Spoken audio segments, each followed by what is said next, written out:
Otterbots, transform and roll out.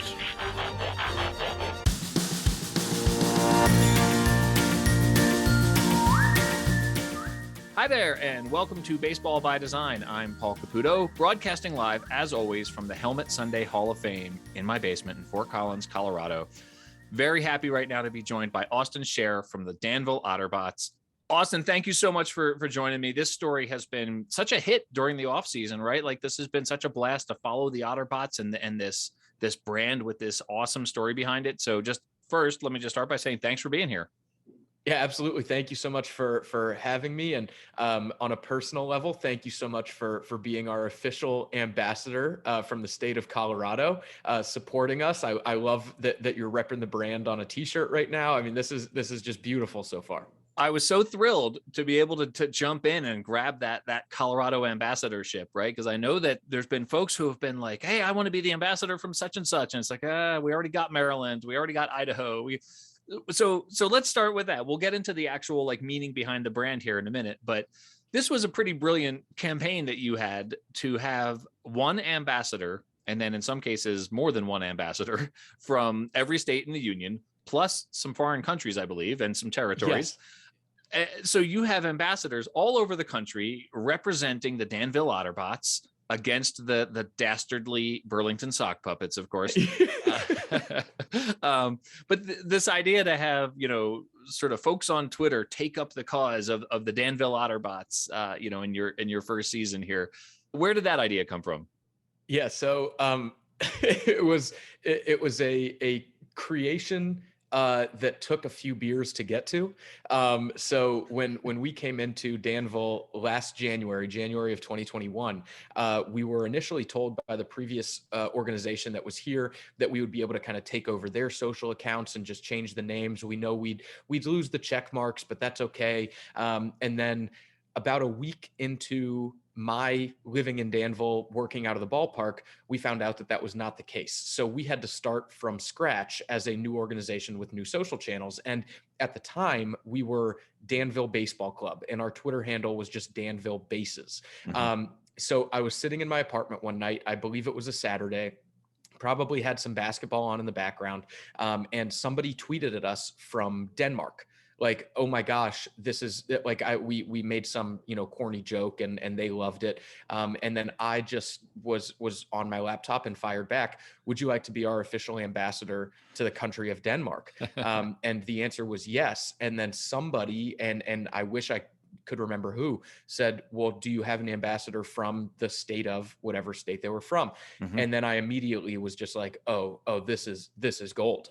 So we started pushing out the campaign. Hey, first come, first serve, from all 50 states. And then it became pretty apparent that the states that became, kind of the biggest hotbeds for us had more than one person. So we expanded from just ambassador to vice ambassador. And in some states, the Speaker of the House of Ambassadors, nice. And just like the government, if in any circumstance, the ambassador or vice ambassador cannot perform their duties, well, who steps in as ambassador? It's the speaker. It's the Speaker of the House of Ambassadors. So mm-hmm. What started as a joke on Twitter turned into arguably the coolest thing that we did over the calendar year of 2021. Well, and it was really fun, right? We had a Zoom meeting where as many of the ambassadors who could make it came on, and we got to sort of meet one another. And I know that there's become the sort of Twitter community of the ambassadors, and you've actually offered a pretty nice incentive for people to be ambassadors if they can get to Danville. Yes. So beyond that Zoom meeting, and for any ambassadors listening, we're gonna have another couple here leading up to the 2022 season. So stay tuned to your Twitter inboxes for those. But we also did a ambassador discount code for all of our merchandise. So it's never a good idea to discount a new brand, right? Like, people are going to be excited about it. Mm-hmm. But it was the least that I could do to give a little bit of something back to the people that had supported us before we were, ever the Otterbots. We were literally just Danville Baseball Club, firing away some silly, goofy tweets every couple hours. Right. So this year, we have a few ambassadors that have already reached out. Last year, Tim Stoops, our ambassador to the state of Montana, was the first to make the trek to Danville. I think it was like 3,200 miles is the distance. And the offer that we put together for him stands for all ambassadors. When you come to the game, we've got your first ticket on us. We've got a ceremonial first pitch that will kick off the game. We've got a Jesse Jones hot dog, which is our official ballpark hot dog, a Danville original, the original red hot dog. And then we've got a plethora of local beer selections. So we've got a couple sours, we've got a couple IPAs, we've got a couple things in the works. Wink, wink for this season. But yeah, so we are giving you the full Danville treatment. And then we've also got a couple of our hotel partners that have put together some preferred rates for folks that are coming in to support the Otterbots, whether those be ambassadors, players, family members, or just other people around the country who are excited to come see not just the Otterbots, but everything Danville has going on.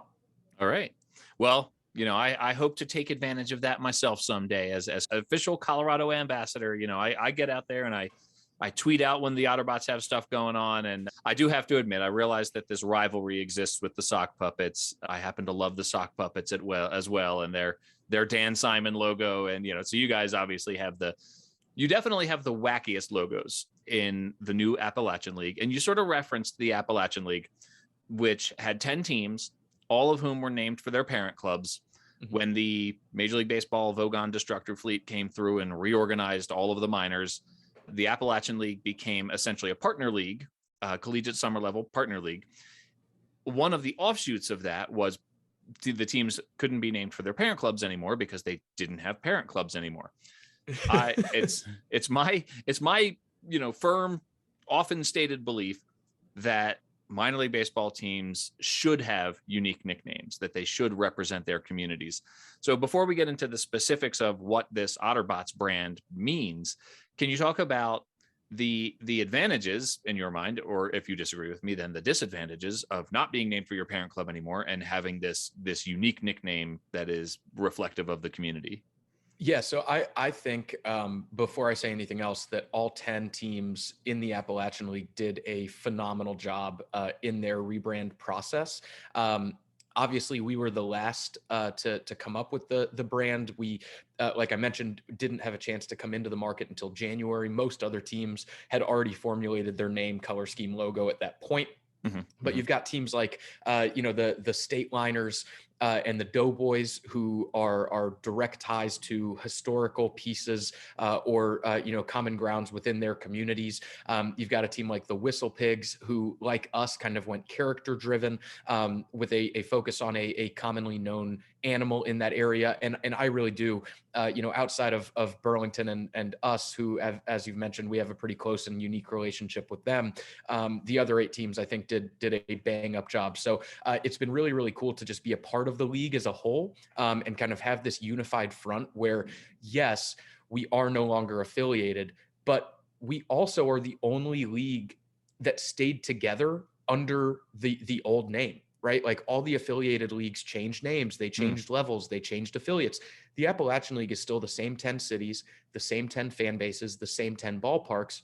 And we were able to keep that Appalachian League name above all of us, which was really, really cool. And, the sock puppets, I selfishly am also a big fan of it. Like I have a couple hats, I have a couple t-shirts. I love those guys.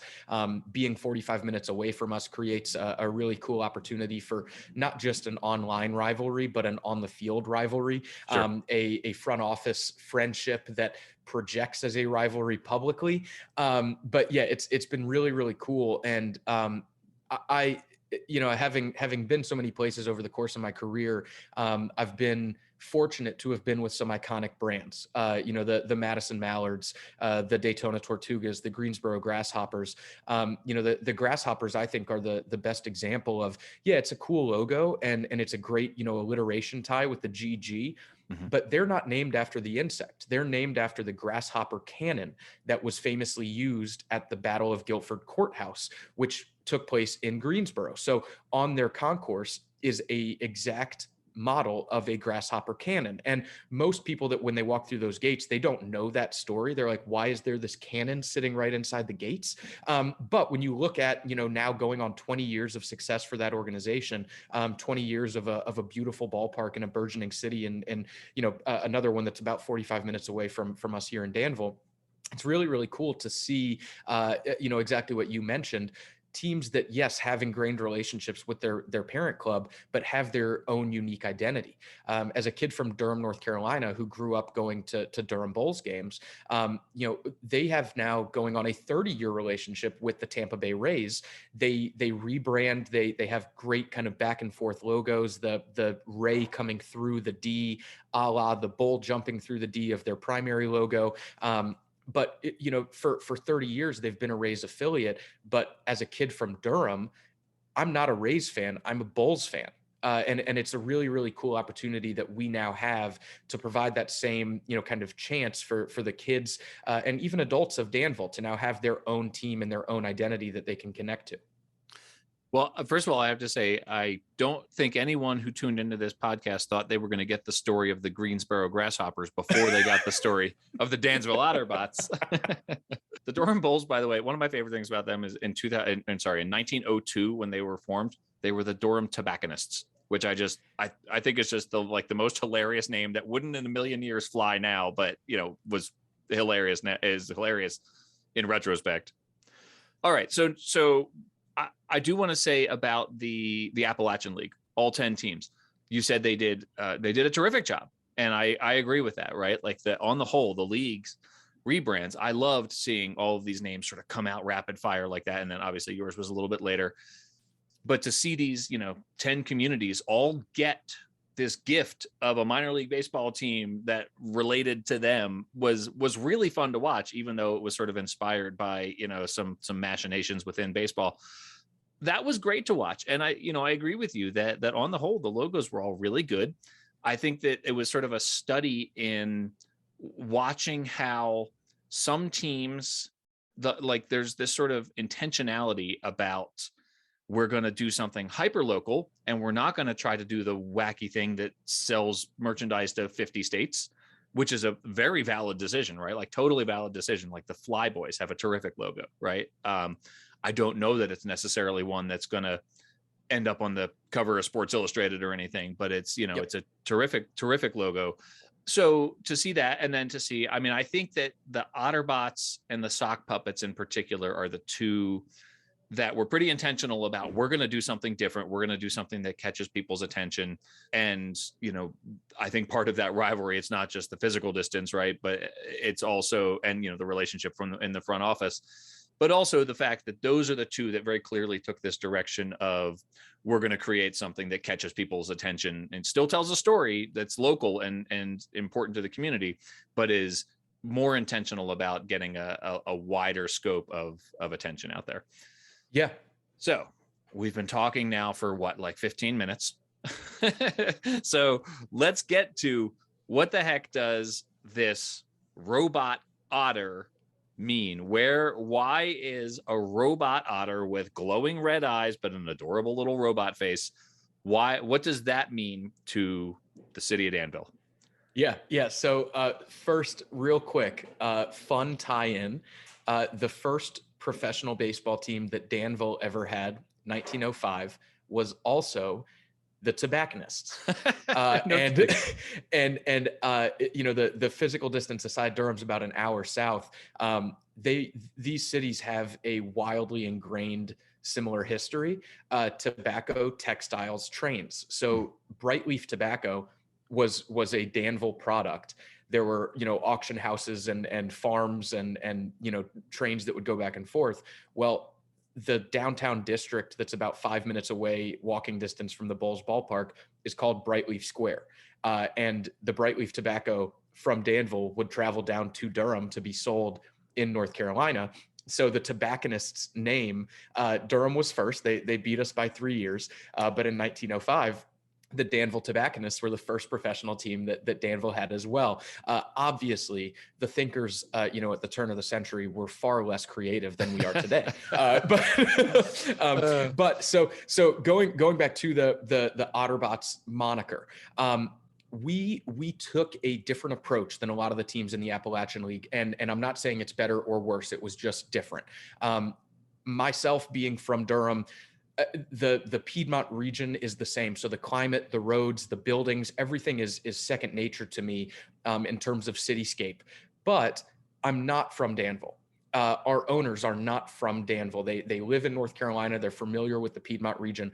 But if we tried to come up with a team name internally between our small group of who started this club, we would have missed. It might have sold some merchandise. It might have picked up some national attention, but it would not have represented the community. So what we did immediately, before I actually ever moved to Danville, was talk to as many members of city council, past and present, as possible, as many longtime fans as possible, people that had stake in the former clubs here, people that have spent their entire lives in Danville, to try to get a sense for, hey, what direction do we need to take this thing in? And ultimately, we came up with a laundry list of themes, right? Like, does Danville have any food that is specific to the area? Are there animals that are specific to the area? Are there urban legends or tales or important historical facts? And then once we had that kind of baseline set, we then opened up to a 2-week name the team contest, where we had submissions come in from folks within the region and folks that we had picked up as friends and followers across social media from around the country. And we ended up having about 1,200 total submissions. I hope that this does not offend anybody that is listening to this. We did not consider the names that were submitted without a local area code or zip code. It was awesome to see that people were so, enthralled with the process. But again, we wanted this to be locally significant. So after we kind of trimmed those out, we looked through, and again, common themes. That's what we were looking for. So catfish and otters were the two big animals that we saw. And we're about an hour and 15 minutes from the Carolina Mudcats. The biggest Dan catfish competition is a fishing contest held in Danville. And for a long time, the world record blue catfish was caught in the Dan River. So that was an intriguing option, but we wanted to break the mold, and we certainly didn't want our friends with the Mudcats to think, oh, they're trying to steal our shine.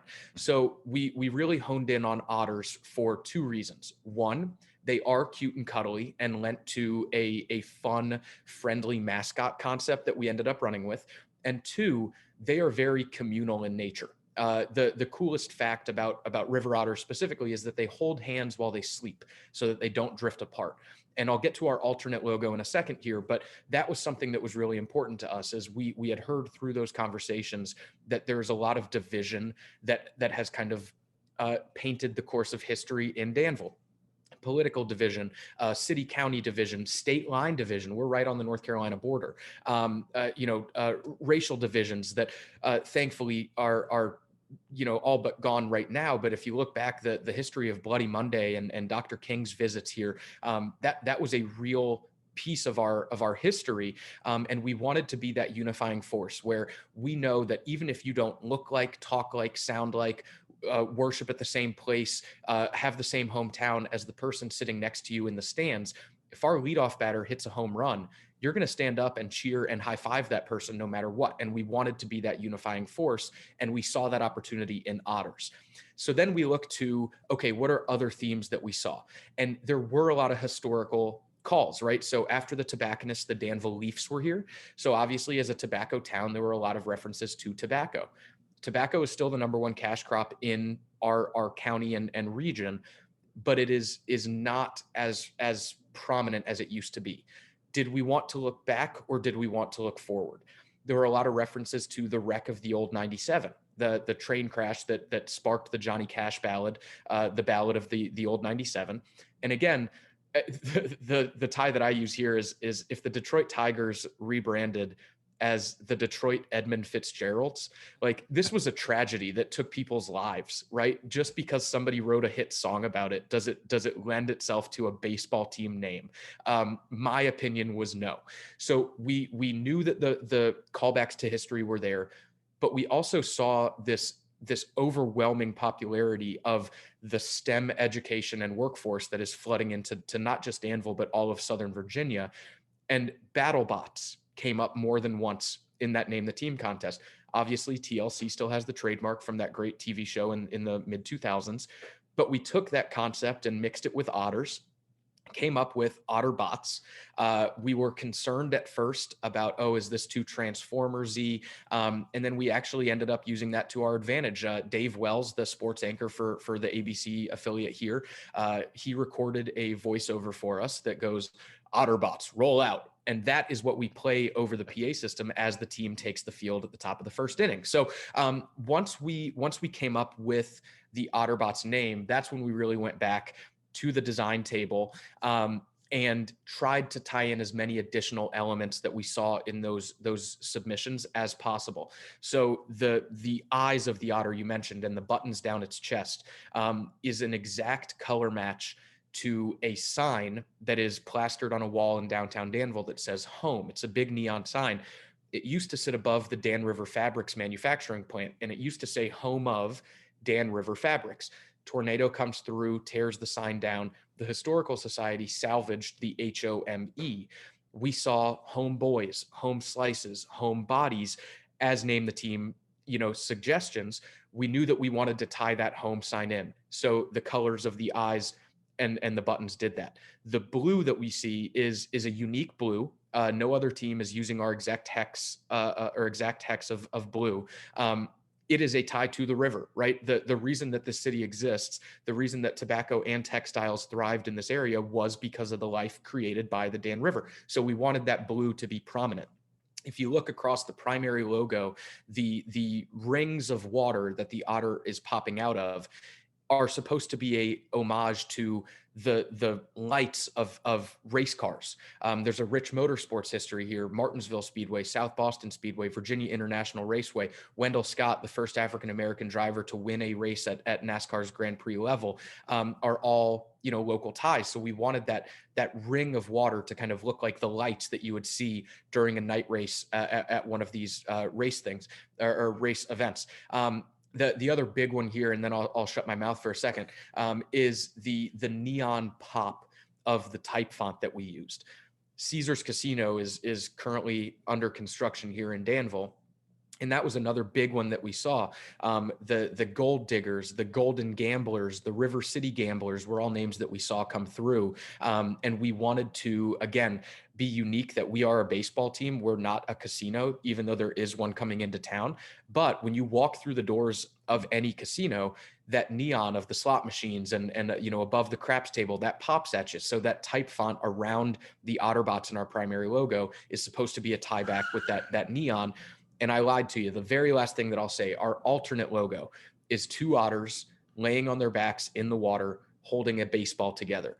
That is that community first mindset where otters hold hands while they sleep. Ours hold a baseball together. And that really does kind of bring everything back together where I've lost track of the amount of specific references that we used when creating this brand, from the name to the logo to the colors to the type font to everything else. But that unifying force of, it doesn't matter who you are, where you come from, how long you've been here. If you love baseball, if you hate baseball, there will always be something for you at the ballpark from the Otterbots. And that alternate logo is really the visual depiction of that for us. I have a habit on this podcast of asking really long questions. And so I appreciate that you sort of took the baton there and ran with that for a while, because, I was hoping to unearth all of that through a series of questions. And so I actually just went and sort of made a sandwich for a little bit and came back and heated up my coffee. And seriously though, I mean, all of those details are fantastic, right? Like, and it's so, and this is something that graphic designers face a lot, or visual communicators of any sort, basically. When you have that sort of those hyper specific references to, the color that comes from a specific neon sign, or the specific blue, the rings of water, without you explaining, those rings of water reference racetrack shapes, that sort of thing. It gives a lot of extra meaning to the logo itself. Some of it obviously requires a certain amount of explanation. I mean, not all of that's going to come through, but it does create a level of meaning that, that just sort of deepens the interpretation of this logo and this brand. Do you find yourself having to explain a lot of that? Like, how much of that? I mean, I think that the idea of this is one of my long questions here. The idea of the river otter representing the nature and a specific local animal, and then the sort of robot nature of it representing sort of looking ahead and the importance of STEM education in Danville. Those two things, right? Like they're the sort of core of what this brand means. But then all those extra details with the casino and the history of racing and, the home sign, all of that, those are these really like nitty gritty levels of details that I think are so important to this brand. How much of that do you think the community understands about the brand? So now that we've been around for a year, the amount of explanation that I have to do is next to nothing. Oh, good. That said, that was the conversation that I had most repetitively, through probably halfway through our first season last year. It was constant questions, and to be expected, especially in this day and age of these rebrands being, kind of shows within themselves. You see the Facebook comments and the Twitter replies. Like the Trash Pandas is one of the most creative, unique, and fun brands in baseball. Well, when they announced it, 80% of the comments on their Facebook post were, "This is the dumbest thing I've ever seen," and this and that, and that's going to happen, right? So what we did, we put together about a 2.5-minute video where we had 5 people from the community narrate different pieces of where this name came from. And during our introductory press conference, we did go through each of those elements. And thankfully, most of the local news stations covered that. So when we did get those, either Facebook messages or emails, before I went into a long-winded explanation or tried to defend ourselves, my first line of defense was always, "Hey, thank you so much for reaching out. Thank you for caring." Right? I mean, like that is an important thing, is, hey, people were invested in this. If you have not had a chance to either watch the press conference or watch the introductory video, I ask that you please do. If you have any further questions, please let me know. Mm-hmm. Literally one person of the dozens of those that I responded to, one person came back still negative. Everybody else was immediately, "Oh my gosh, this is awesome. Thank you so much for the explanation." The other elements of the brand that are not necessarily seen in the logo that do create a more tangible sense of community are a few things that you see at the ballpark. So our smoking sections are the Danville Schoolfield Leafs smoking sections. So the signs in the smoking section have the old Leafs logo.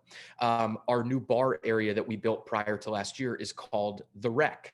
And there's a giant mural of a steam train that is there.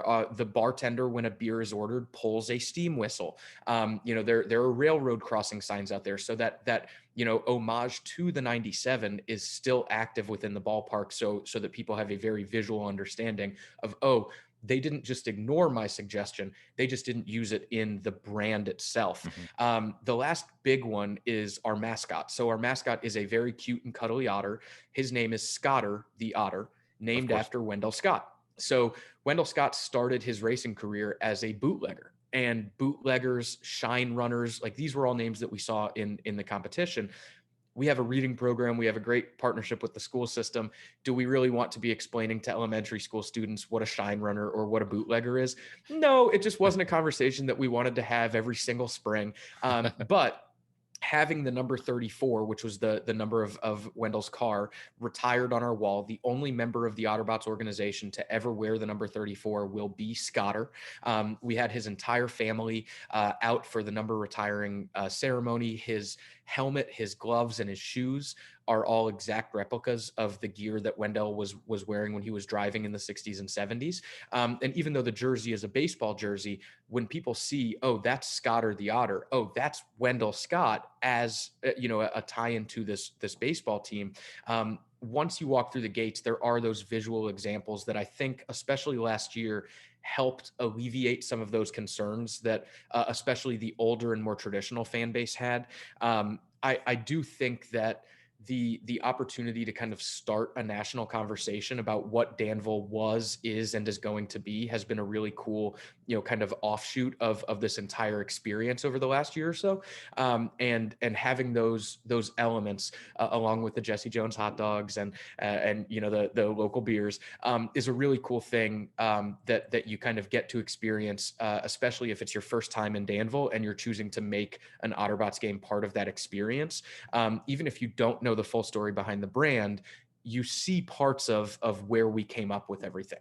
Yeah, and then paying tribute to those, those other names or the history. I mean, I know there was a Danville 97s, which, like you said, named after a horrific train accident, and it's got this little like toy train logo. I mean, they only played for 1 year, right? But it's like their logo does not convey the horrific nature of that train tragedy.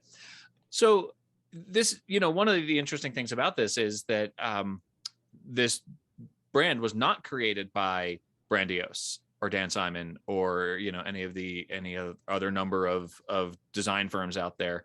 Can you talk about who created the logo itself? Yeah, so one of the coolest parts I think about this new Appalachian League is our relationship with Major League Baseball.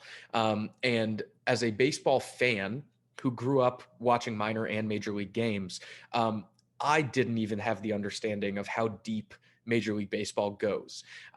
So their web design folks, their communications folks, their baseball operations folks, none of these people are the ones working in front offices. None of these people were the ones that were engaged in these negotiations of the latest CBA talks. Like, they are people just like you or I who are huge baseball fans who were lucky enough to get a start with Major League Baseball. And we actually used a team of Major League Baseball designers to build the logo. Sydney Schwartz was the project lead for us, and she is incredible. I think she got really, really tired of seeing my face and hearing my voice after the constant nitpicking and storyboards and vision boards that we went through to get to where we got. But she did a phenomenal job of taking everything that we provided based on those thematic elements that we wanted to see. And as my last kind of thank you to her, once we had the final style guide published, was, hey, I know this was a pain in your butt. I appreciate all the hard work that you did for us. I promise you that I will not rest until this is the most popular rebrand of, if not the year, the decade. And we sold merchandise to 36 states in the first 12 hours of the brand. So we had, 14 hours of the brand. We unveiled it at 10 a.m., went live with merchandise at 10 a.m. on a Tuesday. By midnight, 36 states had already purchased merchandise. We've now blanketed the country, the UK, Canada, Puerto Rico. We actually had somebody from Australia who our online shop does not ship to Australia. So we had to take their credit card number over the phone, go to the post office ourselves, send that off to Australia. Nice. So it's been awesome. And huge shout out to Sydney for all of the work that she did. And I do think that's the other kind of big visual difference. As a baseball fan, as a huge minor league baseball fan with a hat collection that is, kind of approaching 200, am a huge fan of everything Brandios and Studio Simon has done. Like I have no bad words to say about either one of those creative teams, but I do think, and I think that you might have been the first one to put it in writing, there is a visual difference, right? There are not those same elements or curvatures that you see in some of those other designs, and that does make it stand out amongst a sea of incredible rebrands. Like I have no qualms with any rebrands that have come out, but ours does stand out when you look at the logos side by side, because it didn't come from that same creative force. It came from a lot of hours on Zoom calls and a lot of storyboarding, and eventually the graphic genius of Sydney Schwartz and her team with Major League Baseball. Yeah, that's awesome. And the great thing about minor league baseball is there's room for all of that, right? I mean, there's a lot of there's Fusser Sports, there's Sky Design. I'm obviously a huge fan of Brandios. Jason Klein is a regular on this podcast. Dan Simon, famously, at least to me, created the logo for this podcast, Baseball by Design. And so like, I'm obviously huge fans of all the work that all those guys do, but it is interesting to see a sort of visual aesthetic that is different. I see you looking up right now, which is you warned me before we started recording, and just so people know, the background noises are there's construction going on at the stadium, and that's life in minor league baseball, right? Like it's it's the world we live in, and so it is real life here. So I guess the last question, I'll get you out of here. I always do this. I kept you longer than I meant to, but I've just so enjoyed talking to you. We could do this for a week straight. Like if we had enough coffee, we could just keep talking. But well, the last question I was going to ask is, are you interested in co-hosting a podcast about minor league baseball logos? Because I'm loving all this, like this background that you have and the history that you have on these different teams. I mean, we really could just sit here and talk minor league baseball for a long time, I think. We really could. And it's kind of the it's one of those things, like the reason that I got so many interviews at the winter meetings that I went to as a job seeker after I had an internship and was kind of looking to find a full-time role, was not because I had more experience, was not because I was a better candidate. It was because my degree is in religious studies. And that led to more questions from anybody. And it gave me an opportunity to at least try to sell myself to these clubs. And when you look at, okay, so what the hell is a guy with a religious studies degree working in baseball? I grew up at the Durham Bulls Athletic Park, like quite literally grew up there. Every single summer was spent at the ballpark. I then go to the University of Wisconsin, start working as a summer job for the Madison Mallards, get to see, the crown jewel of collegiate summer, wooden bat league ball. My assistant general manager during my internship is now the president of the Savannah Bananas, who are, if they haven't already eclipsed the Mallards, right on their heels in terms of the gold standard of what we do. Being able to start my career full-time in Greensboro with such a well-established organization as the Grasshoppers, being able to be a part of the kind of flipping and resurgence of the Daytona Club, who was for a long time the Islanders, the Cubs. Well, now what is a Tortuga, and how can we make that again kind of this community champion vision? So you put all those things together, I end up in Danville. I have this amazing opportunity in front of me to put this rebrand and to build this thing from the ground up. I cannot imagine doing anything else with my life. And I don't know if I will ever use any specific aspects of my degree for the rest of my life, with the exception of just having a greater understanding of people and the differences between people across space and time.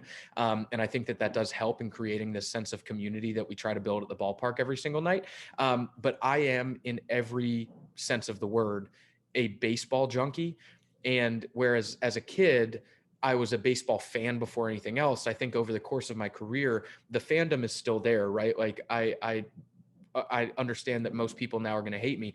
I'm a Yankees fan. Like, I grew up a huge Yankees fan. I cannot, like, I live and die with the Yankees every single summer. But now having this appreciation and understanding of the business operations and the community side of especially minor league baseball, it's an amazing thing. And, shout out to Bobby Kuhn and the Pulling Tarp podcast. Recently he had a Twitter Spaces celebrating his 100th episode, and just seeing the amount of people from the club level, the fan level, the media side, just coming together and sharing this common appreciation for the brands and the community and the level of baseball, right? Like, I think that's the coolest thing about all of this is you can go spend an average of $7 to $8 on a ticket and see as high level of baseball as you could possibly imagine, just because you've got a 22-year-old kid who's not a current MLB All-Star starting at shortstop, you're having the opportunity to see him before he becomes the face of baseball. And that's what we get to do. So I find myself very lucky. I count myself as very fortunate to have been able to kind of fallen into this career. I don't know what else I could possibly do with my life at this point.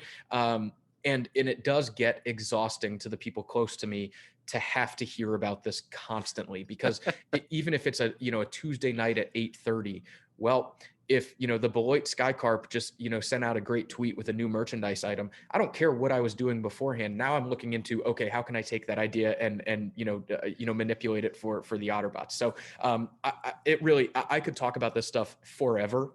I love it. I'm very lucky. I'm very lucky. Yeah. Well, and trust me, I'm familiar with the phenomenon you describe here, because, my house is full of baseball things, and you can't see it behind me, but I've got the shelf of 350 unique ice cream helmets. And by the way, are we going to get Otterbots helmet Sundays? All I can say is I hope so. Okay. I'm not going to blame the supply chain for everything, Right. but I will say there are 3 merchandise items specifically that Mhm. were ordered before opening night 2021 Yeah. that will not be here until Yeah. opening night 2022. Yeah. By the way, regarding your college major and your current career, I majored in French. I work as a graphic designer, and It's awesome. and I host a podcast about baseball logos. So, I get where you're coming from on that. Austin, thank you so much. The Otterbots are such a great story, and they're so much fun. I'm proud to be the Colorado ambassador. I can't wait to get to a game in Danville and do my ceremonial first pitch and drink some of those beers that you were talking about. And thank you for taking so much time and for your energy and your enthusiasm and for this fun brand. It's been a pleasure talking to you. Absolutely. Thank you so much, Paul. Not just for this, but for all of your support. You are, and I think I said this to you when you wrote the write up on the brand. I think that you are doing like vital work to be able to tell the behind the scenes stories of what all of us throughout the industry are trying to accomplish on a daily basis. So thank you so much for having me, and thank you for everything that you do. Well, I appreciate that. It's a labor of love, and getting to talk to great people like you in the industry has made it all totally worth it. So thanks for everything, and we'll talk again soon, I'm sure. Absolutely.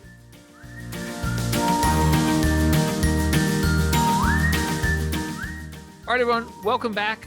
I'm very excited to be joined right now. This is a really fun thing for me. I get to speak with 2 of my fellow ambassadors to the Danville Otterbots. So as we talked about, I am the Colorado ambassador to the Danville Otterbots, and I take that job seriously. And I'm also joined by Otterbot Ambassador of the Year, Tim Stoops from Montana. So our Montana ambassador to the Danville Otterbots, and nominee for Ambassador of the Year. So this is like like the Oscars, where if you're nominated, it's an honor, right? It's an honor just to be nominated. The Mississippi ambassador to the Danville Otterbots is Johnny Bowlin. And Johnny, you'll recognize Johnny he is the co-host of the Earned Fun Average podcast, where Johnny defends the honor of the Danville Otterbots every week against Eric Profit, who is a Wichita Wind Surge fan. Those teams would never play each other, but Johnny does represent the Otterbots on the Earned Fun Average podcast. Tim, oddly, does not have a podcast. I didn't realize there were people out there who didn't have podcasts right now, but Tim does not have a podcast right now. But Tim and Johnny, thank you for being here. Oh, it's thanks, Paul. Well, so first of all, I'll just ask you, Tim, I'll ask you first. What was it about the ambassador program that made you sign up to do free publicity for the Danville Otterbots?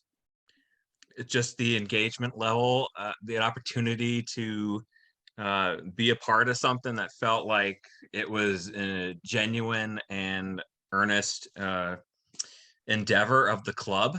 And so as soon as those tweets started coming in with people volunteering that they would be for this state and that state, I was like, I have to do Montana. We need the Otterbots in Montana. I'll tell you, Danville Baseball Club at that point. Right. And I believe you made yourself some T-shirts that had. I made the hat. You made a hat that right. just said, and it was your sort of mock-up of what you thought the Otterbots hat was going to look like. It was just first Danville Baseball Club hat. It was just a blue hat with a piece of paper taped to it. Spectacular. And Johnny, you're the Mississippi ambassador. You've done yeoman's work supporting the team. How did you get to be the Mississippi ambassador?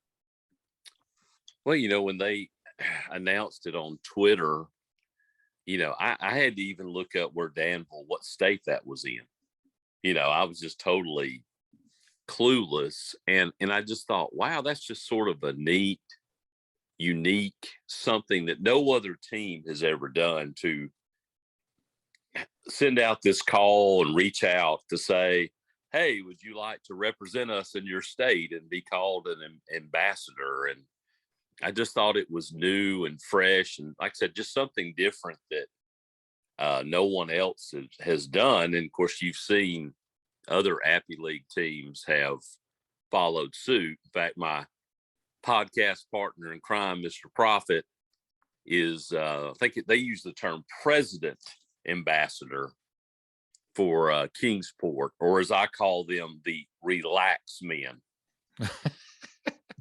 You can't beat some So- Appalachian League smack talk here. It's, Right, the relaxed men of Kingsport, Tennessee. All right. So this podcast obviously is about brands. It's about nicknames. It's about what what these things mean to their local communities. So Tim, I'll go back to you. When someone sees your hat there, you're wearing your powder blue Otterbots cap with the head logo with the robot, the red robot eyes. When someone says to you, "Hey, what in the world is an Otterbot, and what does that have to do with Danville?" How do you answer? Yeah, so I tell them that, it's the Danville Otterbots if they don't know what it is first. And I give them the same pitch that Austin gave when they revealed the logo, about how the area is really committed to STEM research and just going gung-ho into that, and the prevalence of the otters in the Dan River. So they all kind of just merged together and just came up with this awesome brand and awesome logo. All right. Johnny, do you have anything to add to that? Yeah, it's just fun because, here I live in kind of a minor league baseball vacuum, and when people see, like especially this hat I'm wearing, the black one with just the otter face, that is kind of a conversation starter, like Tim is saying, like, well, what team is that? What is that? And then of course leads to talking about the Otterbots and the Appalachian League. And well, so I agree with that, right? I mean, the Appalachian League, they have, I would say they have, 10 new logos. All 10 of their teams were named for parent clubs. All 10 got renamed after the Vogon Destructor Fleet came through and reorganized minor league baseball. And so we got 2 nationally renowned brands, right? Two brands that got a bunch of attention nationally. Correct me if you think my perception on this is wrong. Danville and the Burlington Sock Puppets both got a ton of attention nationally. Yep. And then there were 7 teams that have really good, very appropriate, but more conservative logos that didn't quite get the same. They didn't quite make the same splash nationally. And then you had the Pulaski River Turtles. And I love all minor league baseball teams, but this has been sort of an agenda of mine on this podcast, is to figure out what this turtle is doing. He's sliding into home plate from the backstop. And so I have questions about the Pulaski River Turtles logo. Yeah. But, the Danville Otterbots, I think, are one of the 2 most well-known logos in minor league baseball, or I'm sorry, in the Appalachian League right now. And we 3, I mean, like I said, we don't have a quorum of the ambassadors right now, but we do have a subcommittee right now. So obviously something about that appealed to us, right? Like something about this robot otter, because robots are normally like all sort of cutesy and fun, right? Like the Evansville Otters, right? Like cutesy. This is not a cutesy logo. So I'm curious, what was it that drew you? I mean, and you're both wearing gear right now and you've got the different hats on, right? But what was it that drew you to I realize you committed to be ambassadors before you saw the logo, before you even knew what the brand was, and we got to see that sort of in advance of everybody else, but it was well received nationally. So Johnny, I'll go to you first on this one. What do you think about this brand made it so well received nationally? It's just because it's different and combining, like you said, a cutesy animal with the technology aspects, because nobody, maybe outside of the Rocket City Trash Pandas, sort of similar, using technology with kind of a cuddly animal. To me, the Appalachian teams passed my litmus test. And we, years ago, working with guys in the insurance company, we talk about sports logos and sports gear all the time. And always our litmus test, pre kind of even internet, was if I was to go into a sporting goods store or a hat store and saw that hat, would I want to buy it? Mm-hmm. And Otterbots certainly are that way. There's other teams, I think, in the league. If you saw out in a store with no point of reference to who that was, would it grab your attention and make you want to grab your wallet and debit card and make that purchase? And certainly the Otterbot gear would be that way for me. If I had like I said, no concept and, pre-internet days, and never heard of this team, and look at it and go, wow, that's a cool looking hat. I like that logo, used to do years ago when I started collecting hats, like I said, pre-internet, and just fun and cool logos. Tim, how about you? What was there something in particular about the logo itself that appealed to you? Yeah, like Johnny said, the combination was really novel. I'm a bit of a sci-fi nerd, and so just the having it look like it came straight off the pages or the film of a science fiction story, it really appeals to me. The little bit of orange in the eyes just makes it look kind of menacing, which I think is cool. And the colors too. I was so afraid it was going to be just a color that I didn't like, but when it was this, it's almost like Marlin's teal, maybe just a little bit different.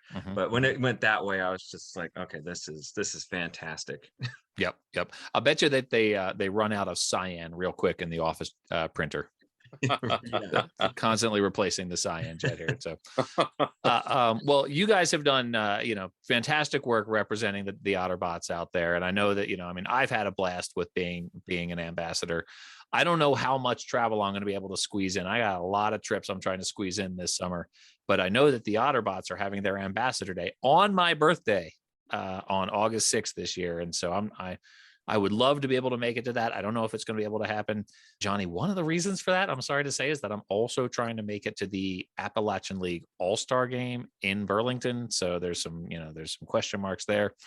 There's a package that the team offers to the ambassadors, and Tim took advantage of it, went to Danville. So Tim, could you tell us about your day as an ambassador in person at an Otterbots game? Yeah, it was fantastic. I went last year, went to a Saturday and a Sunday game. Throughout the first pitch on Saturday, it was a strike. So my first pitch count is now 1-1. I'm even. Nice. Nice. And I would tell people afterwards that what really made the trip just fantastic for me was that Austin really caught lightning in a bottle with that crew that he had, from game day operations to front office staff. Just every single person in there was just so nice and just so welcoming. I still talk to a lot of them, either on like Instagram DMs or texts. It was just a fantastic experience. And Austin was also just so hospitable. I loved going around Danville and seeing the different businesses there, and just getting that experience. And I'm excited to go back, and very, very hopeful that I can get back there for this ambassador night. Well, it's a really fun team. I love how a collegiate summer level team made such a splash and has become this sort of national sensation. 2 teams in the Appalachian League. Proof that there's no better thing for a baseball team to do than to get a unique nickname for its local community. Tim, I know that you're on Twitter at Timmer82. That's Timmer. Johnny is at Johnny MILB fan. And also, you got to go listen to the Earned Fun Average podcast. It's a great podcast. You guys make me laugh every single time. I gave it a 2.5 star rating at Johnny's direction. Yeah, it's a blast, and I appreciate you saying that. Eric and I have, just such a fun time. You're talking about 2 guys that we've, of course, never met in person, but just from different parts of the country. Lately it's been giving me a hard time not supporting Wichita. He's gonna bankrupt you with case. Of course, I'm now 2 hats in. Yeah. But the podcast is at Earned Fun AVG for average, Earned Fun Average, and would definitely encourage everyone to go check that out. As we record this, you guys are pushing to get 100 followers. I'm sure by the time this drops, you'll be well past that. I just think everyone should go check it out. So, and Tim, where you said you contribute to a podcast as well. There's not about minor league baseball, but maybe you can give that a shout. No, this is a total tangent. It's a soccer podcast called the Unnamed Soccer Podcast. And it's 2 of my friends down in San Diego, and I record about a minute long every week about the German soccer league and what's going on over there, because my favorite team plays over there. So I just give them a little snippet and they put it into their podcast. Okay. Fantastic. Well, gentlemen, I suggest that we end the podcast by singing the Otterbots team song together. Ready? 1, 2. I'm just kidding. There is no team song. Thank you both for joining me. Go Otterbots. It's a pleasure to talk to you both. We'll hopefully catch up in person. Tim and I have already met in person at a Missoula Paddleheads game. That was fantastic. Johnny, you and I have exchanged a lot of stuff by mail. Hope to meet you in person one day. That would be an honor. I'd love to meet and hopefully meet up at a ballpark. That would be fantastic. Ice cream helmets are on me when that happens. Thank you, guys. Thanks a lot, Paul. Take care. Thank you.